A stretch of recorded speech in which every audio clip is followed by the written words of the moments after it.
Hello guys, welcome back to I T Kannadiga vlogs. So ನಾನು ಇವತ್ತಿದ್ದೀನಿ ಮೈಸೂರಲ್ಲಿರೋ ಅಂದರೆ ಮೈಸೂರು ಮ್ಯೂಸಿಯಮಿಗೆ ಬಂದಿದ್ದೀನಿ. ಸೊ ನೋಡ್ತಿದ್ದೀರಲ್ಲ ಬ್ಯಾಕ್ ಸೈಡು. ಸೊ ಇದೇ ಪೂರ್ತಿ ಮ್ಯೂಸಿಯಮು, ಅಂದರೆ ಮೈಸೂರು ಮ್ಯೂಸಿಯಮ್ ಇದು. ಸೊ ಇದರಲ್ಲಿ ಏನೋ 100 ವರ್ಷದ ಹಳೆ ಇಂಜಿನ್ ಇದೆ ಅಂತೆ. ಸೊ ಆ ಇಂಜಿನ್ನ ನೋಡ್ಕೊಂಡು ಹೋಗೋಣ ಅಂತ ಬಂದಿದ್ದೀನಿ. ಸೊ ಇದೇನು ಭಾರಿ ದೂರದಲ್ಲಿಲ್ಲ, ರೈಲ್ವೆ ಸ್ಟೇಷನಿಂದ, ಅಂದರೆ ರೈಲ್ವೆ ಸ್ಟೇಷನ್ ಬ್ಯಾಕ್ ಗೇಟ್ ಹತ್ರ ಇದೆ ಇದು. ಜಸ್ಟ್ ಅಂದರೆ ನೀವು ಒಂದು 50 ರೂಪಾಯಿ ಟಿಕೆಟ್ ಇದೆ ಒಬ್ಬೊಬ್ಬರಿಗೆ, ಹೋಗ್ಬೋದು ಆರಾಮ. ಸೊ ಅಲ್ಲಿಂದ ನಾನು 50 ರೂಪಾಯಿ ಟಿಕೆಟ್ ತೊಗೊಂಡು ಹೊರಟೆ. ಅಂದರೆ ದೊಡ್ಡವರಿಗೆ 50 ರೂಪಾಯಿ ಇದೆ, ಮಕ್ಕಳಿಗಾದ್ರೆ 20 ರೂಪಾಯಿ ಇದೆ. ಸೊ ಒಳಗಡೆ ಎಂಟ್ರಿ ಏನೋ ಆಯಿತು. ಸೊ ನೋಡ್ತಿದ್ದೀರಲ್ಲ, ಇಷ್ಟೆಲ್ಲ ಒಳಗಡೆ ಇರುತ್ತೆ. ಸೊ ಒಳಗಡೆ ಹೋಗಿ ನಾವು ಏನೇನಿದೆ, ಹೆಂಗೆ ಏನು ಅಂತ ಎಲ್ಲ ಒಂದ್ಸರಿ ನೋಡ್ಕೊಂಡು ಬಂದ್ಬಿಡೋಣ.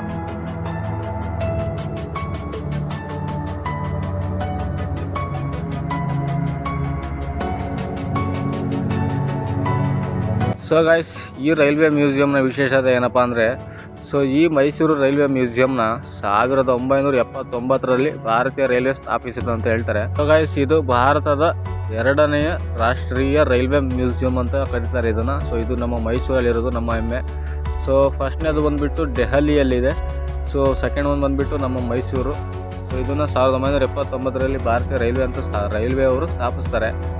ಸೊ ಈ ಮ್ಯೂಸಿಯಮಲ್ಲಿ ಲೋಕೋಮೋಟಿವ್ಗಳ ಬೆಳವಣಿಗೆ ಮತ್ತು ರೈಲ್ವೆ ಹಳಿಗಳ ಬೆಳವಣಿಗೆ ಮತ್ತು ಆವಾಗಿನ ಕಾಲದಲ್ಲಿ ಬಳಸಿದಂಥ ಬೀದಿ ದೀಪಗಳು ಎಲ್ಲನೂ ಕೂಡ ಇದೆ ಈ ಮ್ಯೂಸಿಯಂ ಒಳಗೆ. ಅದನ್ನೆಲ್ಲ ತೋರಿಸ್ತೀನಿ, ಬನ್ನಿ.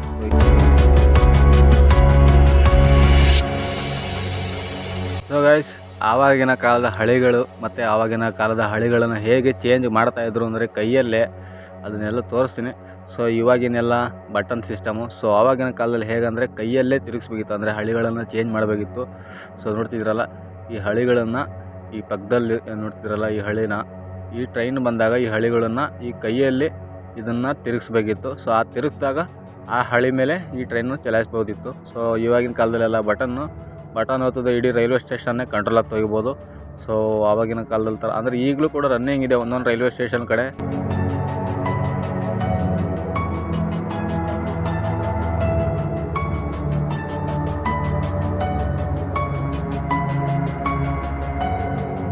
ಸೊ ಗೈಸ್, ರೈಲ್ವೆ ಸ್ಟೇಷನಲ್ಲಿ ನಾವು ಆಲ್ಮೋಸ್ಟು ಸಿಗ್ನಲ್ಗಳನ್ನು ನೋಡಿರ್ತೀವಿ. ಅಂದರೆ ರೆಡ್ಡು, ಯೆಲ್ಲೋ, ಗ್ರೀನ್ ಸಿಗ್ನಲ್ಗಳನ್ನು ನೋಡಿರ್ತೀವಿ. ಆ 3 ಸಿಗ್ನಲ್ಗಳನ್ನು ಅಂದರೆ ಆ ಟ್ರೈನು ಹೋಗೋದಕ್ಕೂ ಬರೋದಕ್ಕೆ ನಿಲ್ಲಿಸೋದಕ್ಕೆಲ್ಲ ತೋರಿಸ್ತಾರೆ ಆ ಸಿಗ್ನಲ್ಗಳನ್ನ. ಸೊ ಆವಾಗಿನ ಕಾಲದಲ್ಲಿ ಸೊ ಇಲ್ಲಿದೆಯಲ್ಲ, ಈ ಲ್ಯಾಂಪ್ಗಳನ್ನು ಇಟ್ಕೊಂಡು ಟ್ರೈನನ್ನು ನಿಲ್ಲಿಸೋದು ಮತ್ತು ಬೇರೆ ಬೇರೆ ಸ್ಟೇಷನ್ಗೆ ಸಿಗ್ನಲ್ ಕೊಡೋದು ಮತ್ತು ಡ್ರೈವರ್ಗಳ ಹತ್ರ ಎಲ್ಲ ಈ ಲ್ಯಾಂಪ್ಸ್ಗಳನ್ನು ಯೂಸ್ ಮಾಡ್ತಾಯಿದ್ರಂತೆ. ನೋಡ್ತಿದ್ರಲ್ಲಿ ಈ ಲ್ಯಾಂಪ್ಸ್ಗಳು.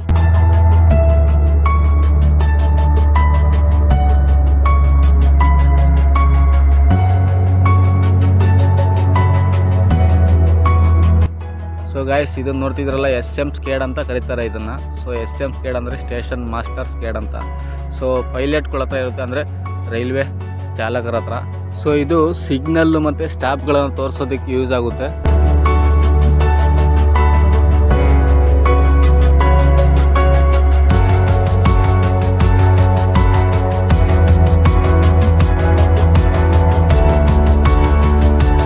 ಸೊ ಗೈಸ್, ಇಲ್ಲಿಂದ ನಾನು ನೆಕ್ಸ್ಟ್ ಸೀದಾ ಹೋಗ್ತಿರೋದೆ ಆವಾಗಿನ ಕಾಲದ ಲೋಕೋಮೋಟಿವ್ಗಳು, ಅಂದರೆ ಆವಾಗಿನ ಕಾಲದ ಹಳೆ ಎಂಜಿನ್ಗಳು ಹೇಗಿದೆ ಅನ್ನೋದನ್ನು ನೋಡೋಣ, ಬನ್ನಿ.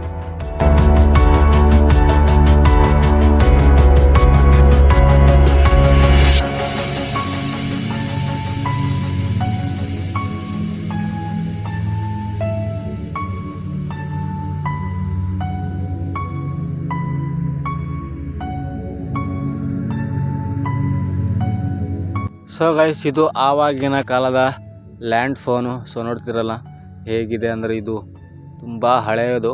ಸೊ ನೋಡ್ತಿರಲ್ಲ, ಇದೆಲ್ಲ ಗೀಬಲ್ ಎಲ್ಲ ಏನೇನೋ ಕಾಣ್ತಿದೆ, ಪೆಟ್ಟಿಗೆಗಳು. ಸೊ ಅಂದರೆ ಇದು ಆವಾಗಿನ ಕಾಲದಲ್ಲಿ ಸ್ಟೇಷನ್ ಮಾಸ್ಟರ್ ಹತ್ರ ಮತ್ತು ಪೈಲಟ್ಗಳ ಹತ್ರ ಮಾತ್ರ ಇರ್ತಿತ್ತು. ಸೊ ಅದು ಬಿಟ್ಟರೆ ರೈಲ್ವೆ ಸ್ಟೇಷನಲ್ಲಿರೋ ಟಿಕೆಟ್ ಕೊಡೋರ ಹತ್ರ ಬಿಟ್ಟರೆ ಇನ್ಯಾರ ಹತ್ರ ಇರ್ತಿರಲಿಲ್ಲ ಇದು.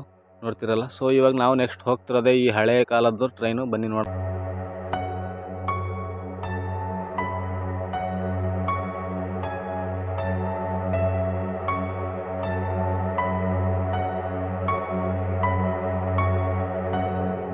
ಸೊ ಗೈಸ್, ನೋಡ್ತಿರಲ್ಲ, ಇದು ಸುಮಾರು 100 ವರ್ಷದ ಹಳೆಯ ಬಸ್ ಅಂತೆ.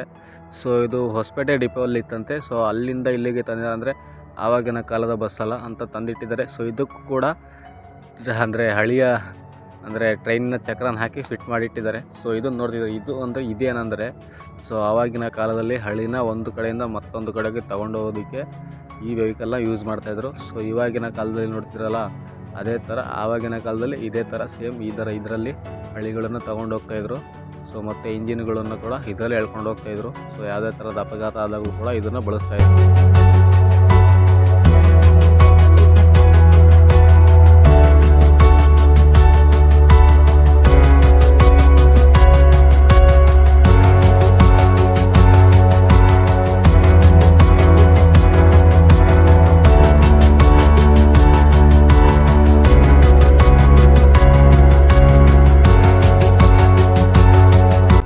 ಸೊ ಇದನ್ನು ಬಂದ್ಬಿಟ್ಟು ಕೋಚ್ ಕೆಫೆ ಅಂತ ಕರೀತಾರೆ. ಸೊ ಅಂದರೆ ಹಳೆ ಬೋಗಿನ ತಂದುಬಿಟ್ಟು ಅದರಲ್ಲಿ ಒಂದು ಕೆಫೆ ಮಾಡಿದ್ದಾರೆ, ಮಸ್ತಾಗಿ ಮಾಡಿದ್ದಾರೆ. ಅಂದರೆ ಇದನ್ನು ಟ್ರೈನಲ್ಲೇ ನಾವು ಕುತ್ಕೊಂಡು ಕುಡ್ದ ಅಂತ ಫೀಲು ಸಿಗುತ್ತೆ, ಆ ರೀತಿ ಮಾಡಿದ್ದಾರೆ ಅಷ್ಟೇ.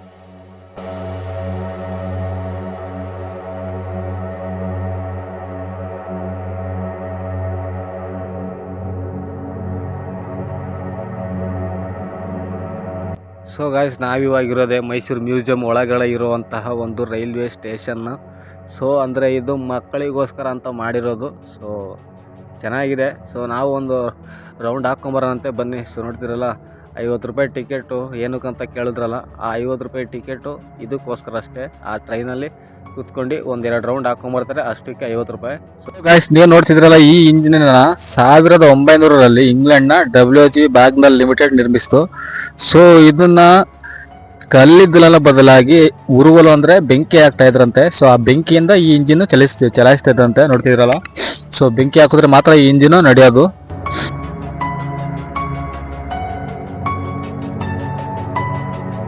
ಗೈಸ್, ಆವಾಗಿನ ಕಾಲದಲ್ಲಿ ಇಂಜಿನಲ್ಲಿ ಒಂದೇ ಸೈಡು ರನ್ನಿಂಗ್ ಇರೋ ಥರ ಇತ್ತು. ಸೊ ಇವಾಗಿನ ಥರ ಡಬಲ್ ಸೈಡ್ ಇರ್ತಿರಲಿಲ್ಲ. ಸೊ ಆವಾಗಿನ ಸೈಡ್ ಒಂದೇ ಸೈಡು ಅಂದರೆ ಡ್ರೈವಿಂಗಿಂದ ಇದಿರುವಾಗ ಏನು ಮಾಡ್ತಿದ್ರು ಅಂದರೆ, ಸೊ ಈ ಥರ ಇದರಲ್ಲಿ ಇಂಜಿನನ್ನು ತೊಗೊಂಬಂದು ಇದರಲ್ಲಿ ನಿಲ್ಲಿಸ್ತಿದ್ರು. ಸೊ ಇದರಲ್ಲಿ ನಿಲ್ಲಿಸ್ಬಿಟ್ಟು ಮತ್ತೆ ಆ ಇಂಜಿನನ್ನು ರೊಟೇಟ್ ಮಾಡೋರು. ರೊಟೇಟ್ ಮಾಡಿದ್ರೆ ಮತ್ತೆ ಅದು ಮುಂದ್ಗಡೆ ಚಲಾಯಿಸ್ಬೋದಿತ್ತು. ಸೊ ಹಿಂದ್ಗಡೆಯಿಂದ ಮುಂದ್ಗಡೆನ ಆರಾಮಾಗಿ ತಿರುಗಿಸ್ಬೋದಿತ್ತು ಇದರಲ್ಲಿ. ಗೈಸ್, ಈ ಇಂಜಿನಿನ ಹೆಸರು ಬಂದ್ಬಿಟ್ಟು MG ಸ್ಟೀಮ್ ಲೋಕೋಮೋಟಿವ್ TS ಅಂತ ಹೇಳಿ. ಸೊ ಇದು ಬಂದ್ಬಿಟ್ಟು 2-6-2 ಎಂಜಿನ್ ಅಂತ ಹೇಳ್ತಾರೆ. ಇದನ್ನ 1932ರಲ್ಲಿ ಇಂಗ್ಲೆಂಡ್ನ ಸಾಫ್ಟ್‌ಫೋರ್ಡ್ ನಲ್ಲಿರುವ WG ಬ್ಯಾಗ್ನಲ್ನಲ್ಲಿ ಲಿಮಿಟೆಡ್ ಮೈಸೂರು ರಾಜ್ಯ ರೈಲ್ವೆಗಾಗಿ ತಯಾರಿಸಿತು ಅಂತ ಹೇಳ್ತಾರೆ. ಸೊ ಇದು TS ಎಂಜಿನ್ ಮೀಟರ್ ಗೇಜ್ ಉಪನಗರ ಟ್ಯಾಂಕ್ ಎಂಜಿನ್ ಆಗಿದ್ದು, ಇದನ್ನ ಬೆಂಗಳೂರು ಮತ್ತು ತುಮಕೂರು ಮಾರ್ಗದಲ್ಲಿ ನಿಧಾನಗತಿಯಾಗಿ ಪ್ರಯಾಣಿಕರ ಸೇವೆಯಲ್ಲಿ ಬಳಸಲಾಗಿತ್ತು ಅಂತ ಹೇಳ್ತಾರೆ. ಸೊ ನೋಡ್ತಿದ್ರಲ್ಲ, ಇದು ಗೈಸ್ ನೋಡ್ತಿದ್ರಲ್ಲ, ಈ ಮ್ಯೂಸಿಯಂ ಇರುವ ಆಲ್ಮೋಸ್ಟ್ ಎಲ್ಲ ಇಂಜಿನ್ಗಳು ಕೂಡ ಮಿನಿಮಮ್ ಅಂದ್ರು 90ರಿಂದ 100 ವರ್ಷದ ಇತಿಹಾಸ ಇರುವಂತ ಇಂಜಿನ್ಗಳು ಇವೆಲ್ಲ. ಅಂದ್ರೆ ಆವಾಗಿನ ಕಾಲದಲ್ಲಿ ಬಳಸ್ತಾರೆ. ಇದು ಯಾವುದೇ ತರದ ಇಂಜಿನ್ ಅಲ್ಲ. ಸೊ ನೋಡ್ತಿದ್ರಲ್ಲ ಗೈಸ್, ಇದು ಒಂದು ಸಾಮಾನ್ಯವಾದ ಒಂದು ಕಾರು. ಅಂದ್ರೆ 1925ರ ಆಸ್ಟಿನ್ ಮೂಲತಃ ರಸ್ತೆಯಲ್ಲಿ ಓಡಾಡ್ತಿದ್ದಕ್ಕಾಗಿ ತಯಾರಿಸಲಾದ ಆಟೋಮೊಬೈಲ್ ಇದು, ಅಂದ್ರೆ ಕಾರು. ಸೊ ಇದನ್ನ ಸ್ಕ್ರಾಪಿಗೆ ಹಾಕಿದ್ರಂತೆ. ಸೊ ಆ ಸ್ಕ್ರಾಪಿಗೆ ಆದಾಗ ನಂತರ ಆ ಡೀಲರ್ಗೆ ಮಾರಾಟ ಮಾಡಲಾಯ್ತಂತೆ, ಒಬ್ಬ ಡೀಲರ್ಗೆ. ಆ ಡೀಲರ್ ತಗೊಂಡ್ಬಂದ್ಬಿಟ್ಟು ಒಬ್ಬ ರೈಲ್ವೆ ಉದ್ಯೋಗಿ ಈ ಕಾರನ್ನ ಸ್ಕ್ರಾಪ್ ಡೀಲರ್ನೇ ತಂದು ಪುನಃ ಮತ್ತೆ ಇದನ್ನ ಆಲ್ಟ್ರೇಷನ್ ಮಾಡಿ ಆ ಕಾರ್ಗಳಿಗೆ ರೈಲ್ವೆ ಚಕ್ರಗಳನ್ನು ಹಾಕಿ ರೈಲ್ವೆ ಇದನ್ನ ಅಂದ್ರೆ ಸ್ಟೇರಿಂಗ್ ಏನಾದ್ರು ತೆಗ್ದಾಕಿ ರೈಲ್ವೆ ಇದನ್ನ ಹಾಕಿ ರೈಲ್ ಕಾರನ್ನಾಗಿ ಮಾಡಿದ್ರಂತೆ.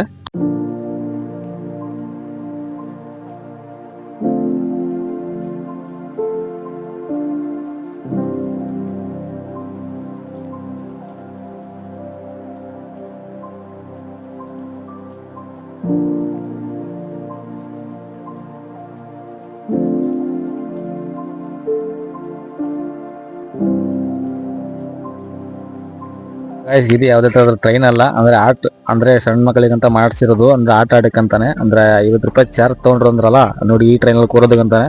ಸೊ ಇದು ಯಾವುದೇ ತರದ ಇಂಜಿನ್ ಅಲ್ಲ. ಸೊ ಇದನ್ನ ಒಂದು ನಾರ್ಮಲ್ ಕಾರಿನ ಇಂಜಿನ್ ಇಂದ ತಗೊಂಡ್ಬಂದು ಮಾಡಿರೋದು. ಸೊ ಈ ಸೀಟ್ಗಳೆಲ್ಲ ಮಾತ್ರ ನಾರ್ಮಲ್ ಟ್ರೈನ್ ಇಂದೆ. ಸೊ ನೋಡ್ತಿಲ್ಲ, ಇದು ಹಿಂದ್ಗಡೆ ಬಾಡಿ ಮಾತ್ರ ಒಂದು ಬೋಗಿದ್ದು ಬಾಡಿ ಎಲ್ಲ ಕಿತ್ತಾಕ್ಬಿಟ್ಟು ಆ ಸೀಟ್ಗಳನ್ನ ಮಾತ್ರ ಒಂದೊಂದೇ ಸೀಟ್ಗಳನ್ನ ಹಾಕಿ ಮಾಡಿಟ್ಟಿದ್ದಾರೆ. ಸೊ ಇದು ಮಾತ್ರ ಯಾವುದೇ ತರದ ಹಳೆ ಇಂಜಿನ್ ಅಲ್ಲ, ಆಟ ಆಡಕ್ ಮಾತ್ರ, ಅಂದ್ರೆ ಮಕ್ಳಿಗೆ ಆಟ ಆಡಕ್ಕಂತ ಮಾಡಿದ್ದಾರೆ. ಸೊ ನೋಡ್ತಿದ್ರಲ್ಲ, ಯಾವುದೋ ಸ್ಕೂಲಿಂದ ಮಸ್ತಾಗಿ ಒಂದೆರಡು ಬಸ್ಸಲ್ಲಿ ಬಂದಿದ್ರು, ಮಸ್ತಾಗಿ ಒಂದು 20 ರೌಂಡ್ ಹೊಡೋದ್ರು ಎಲ್ಲ ಸೇರಿ. ಅಂದರೆ ಒಂದೇ ಸೇರಿ ಎಲ್ರಿಗೂ ಕೂರ್ಸ್ಕೊಂಡು ಹೋಗೋಕ್ಕಾಗಲ್ಲ ಅಂತೇಳಿ ಮಸ್ತಾಗಿ ಒಂದು 5-6 ರೌಂಡ್ ಹೊಡೆದ್ರು, ನಾನು ನೋಡಿದೆ. ಸೊ ಇವಾಗೆಲ್ಲ ಒಂದೊಂದು ಫೋಟೋ ಹೊಡ್ಸ್ಕೊಂಡು ಮಸ್ತಾಗಿ ಹೋಗ್ತಾರೆ ಈಗ. ಸೊ ಗೈಸ್, ನಾವಿವಾಗ ನೋಡ್ತಿರೋದೆ 1899ರ ಹಿಂದಿನ ಮಹಾರಾಣಿಯ ಸಲೂನು. ಅಂದರೆ ನೋಡ್ತಿದ್ರಲ್ಲ, ಈ ಗಾಡಿ ಒಳಗೆ ಅಡುಗೆ ಮನೆ, ಊಟದ ಹಾಲು ಅಂದರೆ ಕಾರ್ ನಿಲ್ಲಿಸುವಂಥ ಒಂದು ಪ್ಲೇಸು, ಮತ್ತು ಅದರೊಳಗೆ ರಾಜ ಮನೆತನದ ಶೌಚಾಲಯಗಳು ಕೂಡ ಇತ್ತಂತೆ. ನೋಡ್ತಿದ್ರಲ್ಲ ಆ ಇಂಜಿನ್ ಒಳಗೆ ಇನ್ನು ಯಾವ್ಯಾವ ಥರ ಫೆಸಿಲಿಟಿ ಇರ್ಬೋದು. ಸೊ ಅಂದರೆ ಅವರು ಬಳಸ್ತಿದ್ದಂತಹ ವಸ್ತುಗಳನ್ನು ಕೂಡ ಇಲ್ಲಿ ಇಟ್ಟಿದ್ದಾರೆ.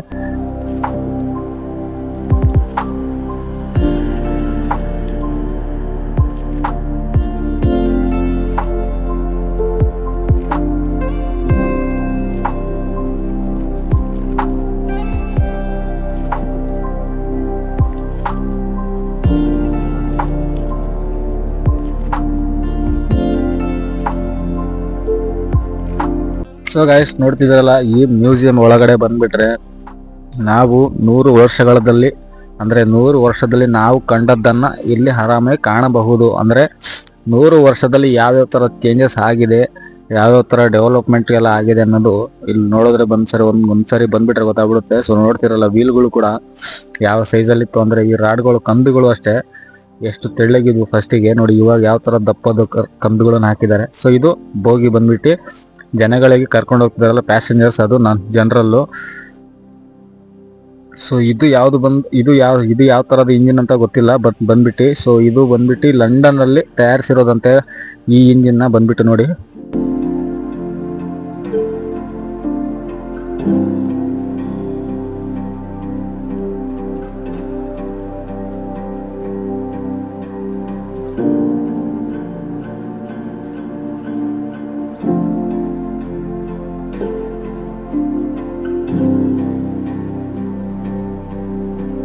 ಆವಾಗಿನ ಕಾಲದ ಸಿಗ್ನಲ್ಗಳು ಹೇಗಿತ್ತಂದರೆ ನೋಡಿ ಹೀಗಿತ್ತು.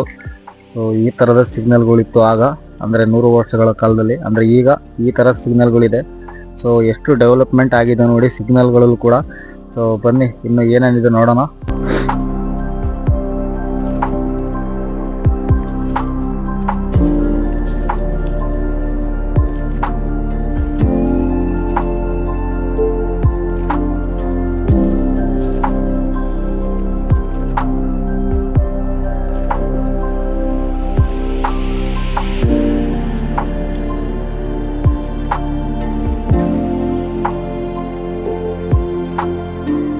ಸೊ ಇದು ನಮ್ಮ ರೈಲ್ವೆ ಮ್ಯೂಸಿಯಂ, ಅಂದರೆ ಮೈಸೂರಲ್ಲಿರುವ ರೈಲ್ವೆ ಮ್ಯೂಸಿಯಂ. ಅಂದರೆ ಇಂಡಿಯಾದಲ್ಲೇ ಸೆಕೆಂಡ್ ಓಲ್ಡೆಸ್ಟ್ ಮ್ಯೂಸಿಯಂ ನಮ್ಮದು ಇದು, ನಮ್ಮ ಮೈಸೂರಲ್ಲಿರುವ ಮ್ಯೂಸಿಯಂ.